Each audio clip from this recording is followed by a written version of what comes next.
நீங்கள் பார்த்து கொண்டிருப்பது உங்கள் ஜாஷுவா டிவி. சகல ஜனங்களுக்கும் நற்செய்தி.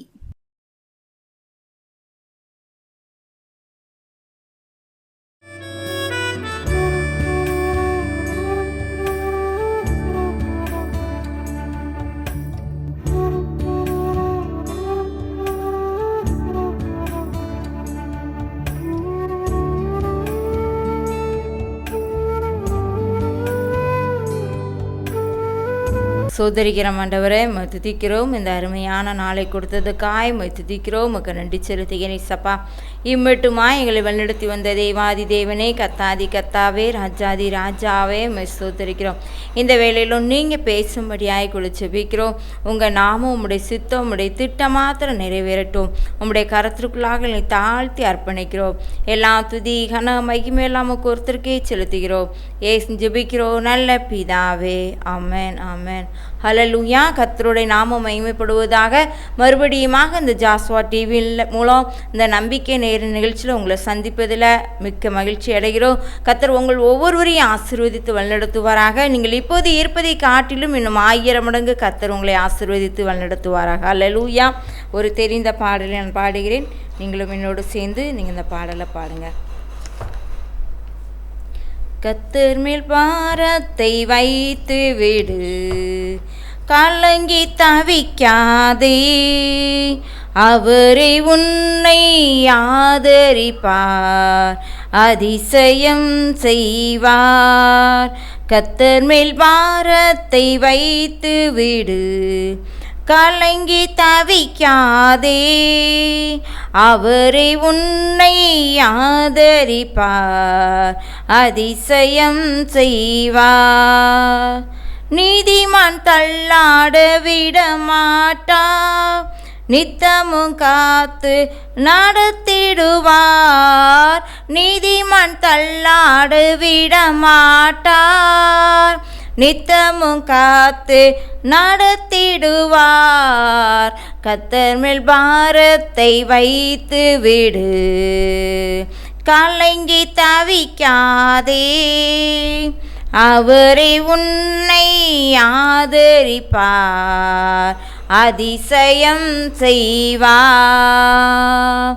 நம்மை காக்கும் தேவனவர், நமது நிழலா இருக்கின்றவர். நம்மை காக்கும் தேவனவர், நமது நிழலாய் இருக்கின்றவர். கர்த்தர் மேல் பாரத்தை வைத்து விடு, கலங்கி தவிக்காதே. அவரே உன்னை ஆதரிப்பார், அதிசயம் செய்வார். ஹல்லேலூயா. அவர் மேல் பாரத்தை வைத்து விடு, கலங்கி தவிக்காதே. அவரே உன்னை ஆதரிப்பார், அதிசயம் செய்வார். ஹல்லேலூயா ஹல்லேலூயா. இந்த நாளிலும் கூட நாம் எடுத்துக்கொள்கிற வசனம் சங்கீதம் 55ஆம் அதிகாரம் 22வது வசனம். சங்கீதம் 55:22. கர்த்தர் மேல் உன் பாரத்தை வைத்து விடு, அவரே உன்னை ஆதரிப்பார், நீதிமானை ஒருபோதும் தள்ளாட ஒட்டார். ஹல்லேலூயா. கர்த்தர் மேல் உன் பாரத்தை வைத்து விடு. ஒருவேளை இந்த உலக பிரகாரமான பாரங்கள், வருத்தங்கள், கண்ணீர்கள் யாவையும் ஆண்டவருடைய பாதத்திலே வைத்து விடுங்கள் என்று சொல்லி இந்த வசனம் நமக்கு கொடுக்கப்பட்டிருக்கிறது.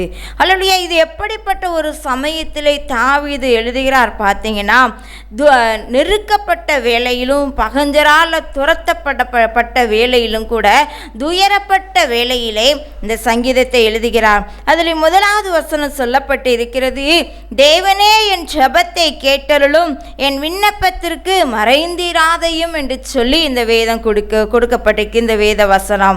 அல்லேலூயா.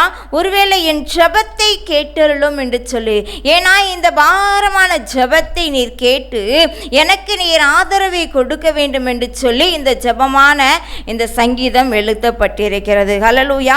அதே போல அதில் 17வது வசனம் சொல்லப்பட்டிருக்கிறது, அந்தி சந்தி மத்தியான வேளைகளிலும் நான் தியானம் பண்ணி முறையிடுவேன், அவர் என் சத்தத்தை கேட்பார் என்று சொல்லி. அல்லேலூயா. ஒரு விசுவாசமுள்ள ஜெபம் அப்படின்னு சொல்லி நமக்கு இது கொடுக்கப்பட்டிருக்கிறது. ஹல்லேலூயா. எப்பொழுதெல்லாம் அந்தி சந்தி மத்தியான வேளையிலும் ஆண்டவரை நோக்கி நான் இப்போ கூப்பிடுகிறேன்.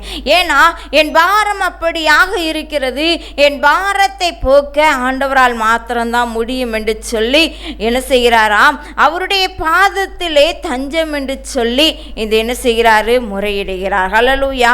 ஒருவேளை இன்றைக்கு கூட நாங்களும் கூட அநேக பாரங்கள் நிறைந்தவர்களாய் காணப்படுகிறோம். ஒருவேளை இந்த நேரத்திலும் கூட நீங்கள் ஏதோ ஒரு பாரத்தை குறித்து நீங்கள் கவலைப்பட்டு கொண்டிருக்கலாம். ஒருவேளை உங்கள் பிள்ளைகளை குறித்து, உங்கள் பிள்ளைகளின் எதிர்காலங்களை குறித்து ஏதோ விதத்தில் கண்ணீர் வருத்தத்தோடு நீங்கள் பார்த்து கொண்டிருக்கலாம்.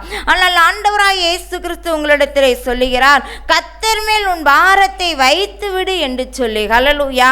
அவர் மேல நீங்க பாரத்தை வைத்து விட்டு நீங்கள் என்ன செய்யலாம், சும்மா இருக்கலாம். ஹல்லேலூயா. ஏன்னா அன்னாள் ஜெபித்தால் ஆண்டவருடைய சமூகத்திலே தன்னுடைய பாரமான கண்ணீராவையும் ஆண்டவருடைய ஆழத்தில் ஊற்றி விட்டால் அதுக்கப்புறம் துக்க முகமாய் இருக்கவில்லை.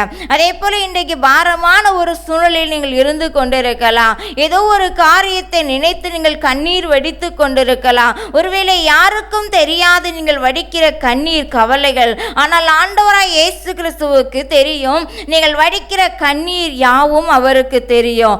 ஆனால் அவருடைய சமூகத்தில் நீங்கள் ஊற்றிவிட்ட பிறகு அதை நினைத்து நீங்கள் பாரப்பட்டு இருப்பீர்களானால் அந்த ஆசீர்வாதத்தை பெற்றுக்கொள்ள முடியாது. ஏன்னா நாம் விசுவாசத்தோடு ஆண்டவருடைய பாதத்திலே நாம் கண்ணீர் ஜெபத்தை ஊற்றிவிடும் பொழுது, நாம் விசுவாசத்தோடு ஜெபிக்கும் பொழுது அந்த ஜெபத்திற்கு ஆண்டவர் பதில் கொடுக்கிறவராய் இருக்கிறார். ஹல்லேலூயா. ஒருவேளை இன்றைக்கு பாரமான ஜெபமாய் நீங்கள் பண்ணி கொண்டு இருக்கலாம். ஆண்டவருடைய சமூகத்திலே நீங்கள் பண்ணி பாருங்கள், ஆண்டவருடைய வாழ்க்கையிலே விடுதலை கொடுக்கிறவராய் இருக்கிறார். ஹல்லேலூயா. எப்பொழுது நாம் விசுவாசத்தோடு தன்னை முற்றிலுமாய் அர்ப்பணிப்போடு நாம் ஜெபிக்கிற ஜெபத்திற்கு ஆண்டவர் பதில் கொடுக்கிறவராய் இருக்கிறார். ஹல்லேலூயா. ஒருவேளை இன்றைக்கு நாம் எப்படிப்பட்ட சூழ்நிலையில் நீங்கள் இருந்து கொண்டிருக்கிறீர்களோ எனக்கு தெரியாது. ஆனால் நீங்கள் வடிக்கிற கண்ணீர் யாவையும், நீங்கள் பாரமாய் நினைக்கிற எந்த ஒரு காரியமாய் இருந்தாலும் ஆண்டவர் உங்களுடைய வாழ்க்கையிலே நிறைவேற்ற வல்லமுள்ளவராய் இருக்கிறார். ஹல்லேலூயா. ஒருவேளை நாம் பார்ப்போம், உலக பிரகாரமான நாம் நம்ம பிள்ளைகளில் ஒரு ஸ்கூலுக்கு போகுது அப்படின்னு சொல்லி பார்ப்போமானா அந்த பிள்ளையை நம்ம ஸ்கூல்ல இருந்து நம்ம என்ன செய்கிறோம், வீட்டுக்கு கூட்டிட்டு வரோம். அப்போ அந்த பிள்ளை அந்த சுமையோடு அந்த பள்ளிக்கூடத்துக்கு போயிட்டு வரும் பொழுது அந்த பாட புஸ்தகங்கள் எல்லாத்தையும் என்ன செய்து செமந்துக்கிட்டு வருதுன்னு பார்த்திக்கோங்களா. அப்போது அந்த பிள்ளையை நம்ம கூட்டிகிட்டு வரும்போது என் பிள்ளை அந்த பாரமான அந்த பையை செமக்கட்டுன்னு நம்ம விடுவோமா? இல்லை, அந்த பேக் என்ன செய்வோம், உடனே நம்ம வாங்கி நம்ம தோளில் என்ன செய்வோம், சுமந்து கொள்ளுவோம்.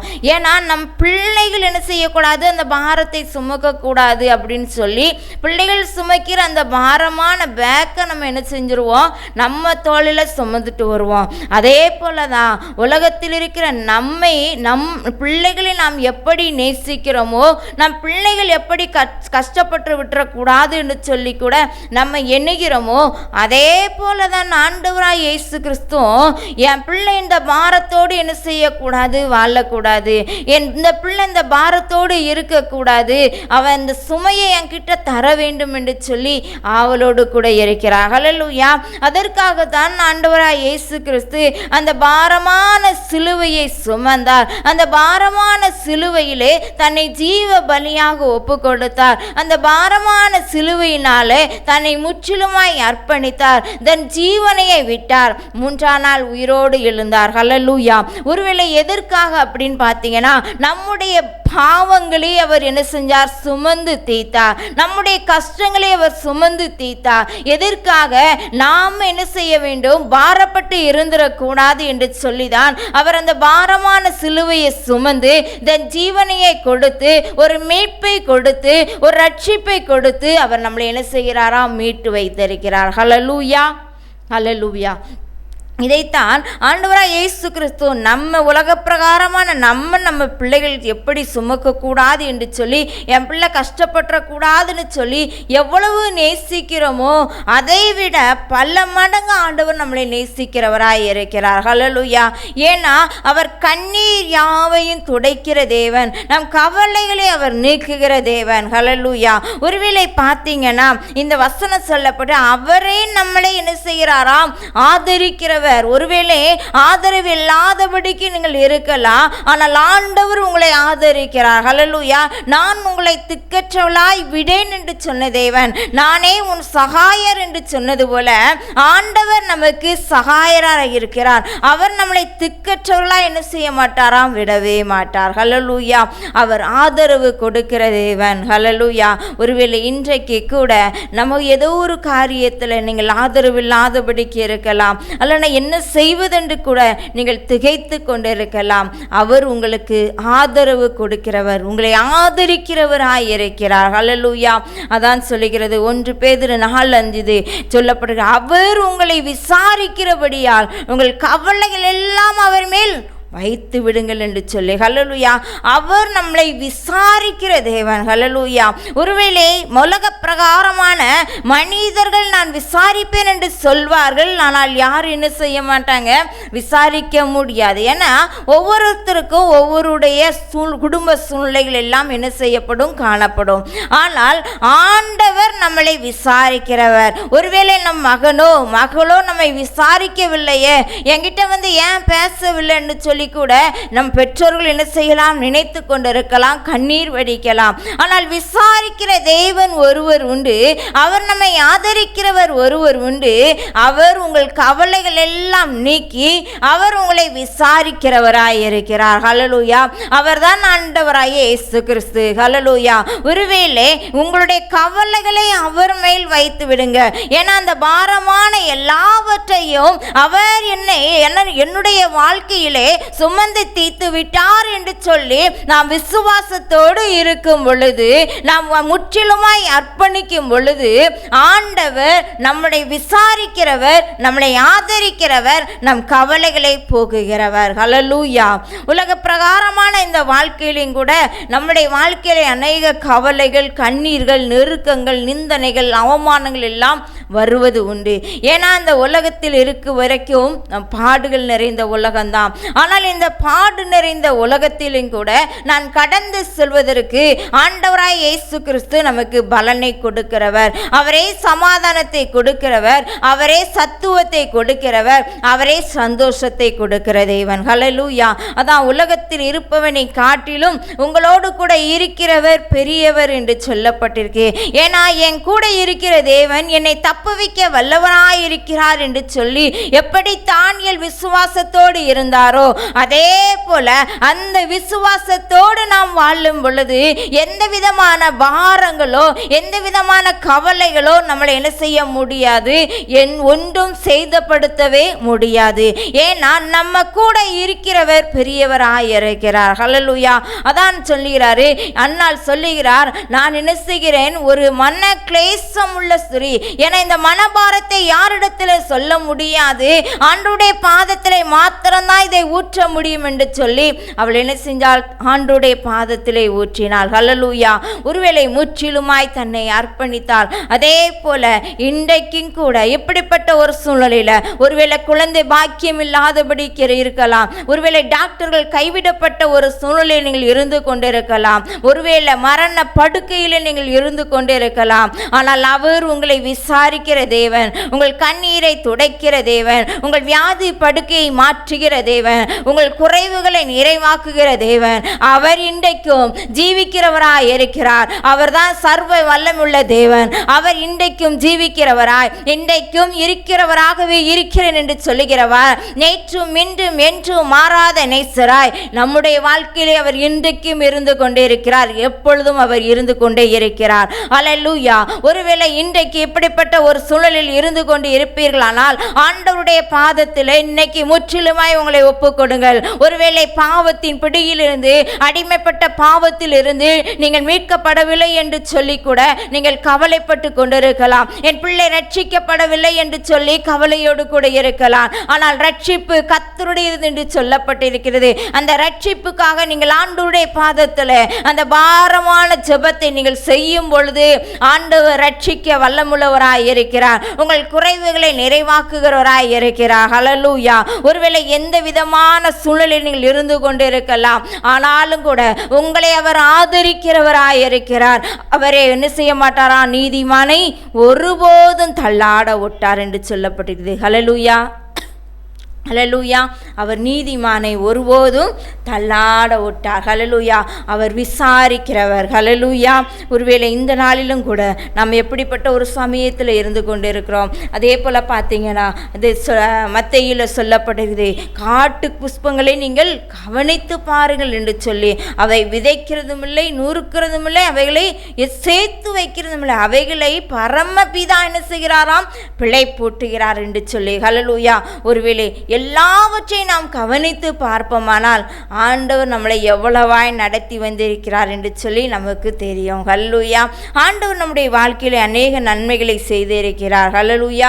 ஒருவேளை நம்முடைய நெருக்கத்தை ஆண்டவர் மாற்றி இருக்கலாம். ஒருவேளை எல்லா விதத்திலையும் ஆண்டவர் எனக்கு நன்மை செய்யலைன்னு யாருமே என்ன செய்ய முடியாது, சொல்லவே முடியாது. ஏன்னா ஆண்டவர் ஒவ்வொருடைய வாழ்க்கையில ஒவ்வொரு நன்மைகளை செய்து கொண்டிருக்கிறார், செய்து கொண்டு இருக்கிறார். ஹல்லேலூயா.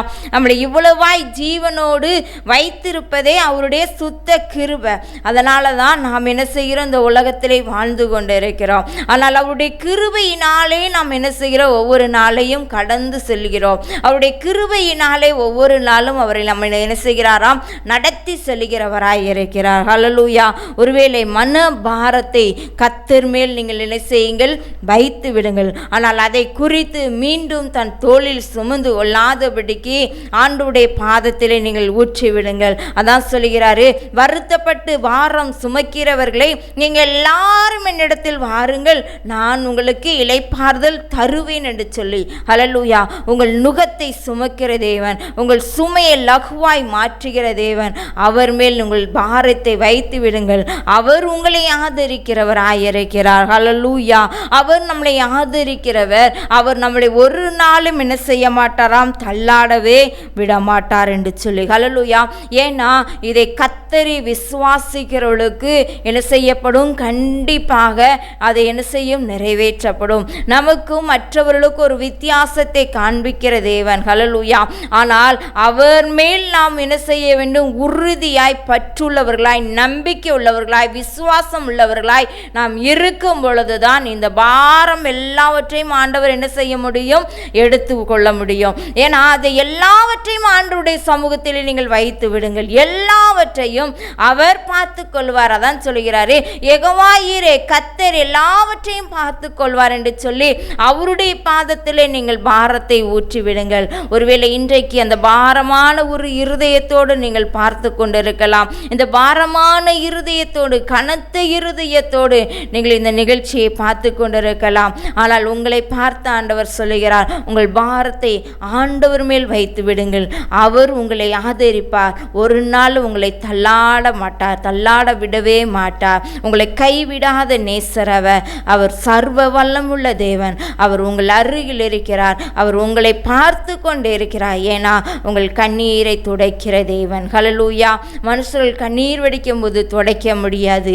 ஆனால் நாம் கண்ணீர் வடிக்கிற ஒவ்வொரு ஜெபத்துக்கும், கண்ணீர் நிறைந்த ஜெபத்துக்கு கர்த்தர் நிச்சயமாக அந்த கண்ணீரை துடைத்து உங்கள் பாரங்களை மாற்றி உங்களை ஆசீர்வதிக்க வல்லமுள்ளவராயிருக்கிறார், விடுதலை கொடுக்கிறவராயிருக்கிறார். நாம் அப்படியே ஜெபிப்போமா? சோத்ரா ஆண்டவரே, துதிக்கிறேன் இயேசப்பா, நன்றி செலுத்துகிறோம் ஆண்டவரே. இந்த நாளிலும் கூட ராஜா, கர்த்தர் மேல் உன் பாரத்தை வைத்துவிடு என்று சொன்னது போல ஆண்டவரே, இயேசப்பா நீர் ஆதரிக்கிற தேவன். யாரெல்லாம் ஆண்டவரே பாரத்தோடு ஜெபித்து கொண்டு இருக்காங்களோ அவங்க வாழ்க்கையின் தேவனாய் கர்த்தர் நீர் அற்புதங்களை செய்வீராக, நீர் அதிசயங்களை செய்வீராக. இப்பொழுது ஒரு விடுதலை கொடுக்கும்படியாய் கூட ஜெபிக்கிறோம். ரெட்டிப்பான நன்மையால் நிரப்பும்படியாய் கூட ஜெபிக்கிறோம். இயேசப்பா எனக்கு இந்த குறைவு நிறைவாகவில்லை என்று சொல்லி யாரெல்லாம் கண்ணீரோடு ஜெபித்து கொண்டு இருக்காங்களோ இயேசப்பா உங்களுக்கு குழந்தை பாக்கியங்களை கொடுத்து, என் தேவனாய் கர்த்தர் கற்பத்தின் கனி கர்த்தரால் ஒரு சுதந்திரம் என்று சொன்னீங்களே இயேசப்பா, அந்த கனியை நீர் கொடுக்கும்படியாய் என் தேவனாய் கர்த்தர் அவர்களை மகிழ்ச்சி ஆக்கும்படியாய் கூட ஜெபிக்கிறோம் ஆண்டவரே. அப்பா கவலைகள் கண்ணீர்கள் யாவை நீர் தொடப்பீராக. என் தேவனாய் கர்த்தர் நீர் இப்பொழுதே விடுதலை கொடுப்பீராக. அப்பா படுக்கை எடுத்துக்கொண்டு நட என்று சொன்னது போல வியாதி படுக்கைகள் எல்லாம் இயேசு கிறிஸ்துவின் நாமத்தினாலே இப்பொழுதே மாறும்படியாய் கூட ஜெபிக்கிறோம். ஒரு விடுதலை இப்பொழுதே உண்டாகும்படியாய் கூட ஜெபிக்கிறோம் ஆண்டவரே. அப்பா, சுகத்தை விரும்புகிற தேவன் அப்பா, இப்பொழுதே ஆண்டவரே வியாதி படுக்கையை மாற்றி என் தேவனை கர்த்தர் சுகத்தை கொடுப்பதற்காய் சொத்திரம் சொத்திரம் ஆண்டவரே. காயங்களை ஆற்றுவதற்காய் சொத்திரம் ஆண்டவரே. நீர் விசாரிப்பதற்காய் உமக்கு நன்றி. யாரெல்லாம் விசாரிப்பற்ற நிலையில கைவிடப்பட்ட சூழலில் இருந்து கொண்டு இருக்காங்களோ ஏசப்பா, நீர் அவர்களை ஆதரிக்கும்படியா, நீரே அவர்கள் தேவைகளை சந்திக்கும்படியா, நீரே அவர்களை விசாரிக்கும்படியா என் தேவனை கர்த்தர் கிருபை செய்யும்படியாய் உதவி செய்யும்படியாய் கூட ஜெபிக்கிறோம் அப்பா. இதை பார்க்கிறதை கேட்கிற ஒவ்வொருடைய உள்ளத்திலும் நீர் பேசும், நிறைய ரட்சியும், நிறைய ஆசீர்வதியும். உங்க நாமம் உடைய சித்தம் உடைய திட்டம் மாத்திரம் நிறைவேறட்டும். எல்லா துதி கன மகிமை எல்லாம் உமக்கு ஒருத்தருக்கே செலுத்துகிறோம். இயேசு கிறிஸ்து ஜெபிக்கிறோம் நல்ல பிதாவே. ஆமென் ஆமென். ஹல்லேலூயா. கர்த்தருடைய நாமம் மகிமைப்படுவதாக. கர்த்தர் உங்கள் ஒவ்வொருவரையும் ஆசீர்வதிப்பார். God bless you.